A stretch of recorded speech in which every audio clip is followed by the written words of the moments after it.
ಪಾಂಬರ್ತಿ ನಾನಿ. ಚೀತೆರು. ಬೆಂಗಳೂರಿಂದ ದಾನಮ್ಮ ಕಳ್ಸಿರೋದು. ತುಂಬ ಓದ್ಕೊಂಡವಳೆ.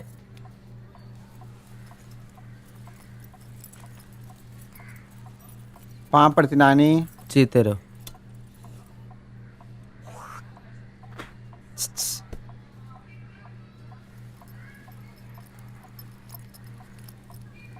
ಪಾವು ಪಡ್ತಿ ನಾನಿ. ಜೀತಿರೋ ಕುತ್ಕೋ ಮಗ.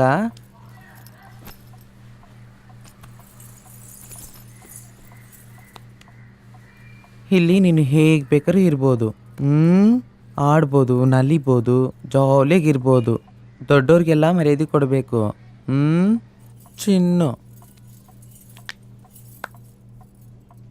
ದೊಡ್ಡವರು ಅಂದರೆ ವಯಸ್ಸಿನಲ್ಲ ಮಗ. ನಿನಗಿಂತ ಮುಂಚೆ ಬಂದಿರೋರಿಗೆ ಗೌರವ ಕೊಡಬೇಕು. ಆಯ್ತಾ?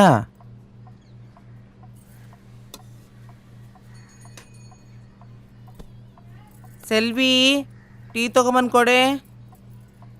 ಮಗ, ಈಗ ನಿನಗೆ ರೀತ್ ಹಾಕಬೇಕು. ರೀತ್ ಅನ್ನೋದು ನಮ್ಮಲ್ಲಿ ಮುಖ್ಯವಾದ ಸಂಪ್ರದಾಯ. ಅದಾದಮೇಲೆ ನೀನು ಬಂದು ನಮ್ಮ ಪರಿವಾರಕ್ಕೆ ಸೇರ್ಕೊಳ್ತೀಯ. ಸೆಲ್ವಿ, ಕಲ್ಯಾಣಕ್ಕೊಂದು ಆಟ ಹಿಡಿದ್ಬಿಡೆ. ಹಾಂ ನಾನಿ.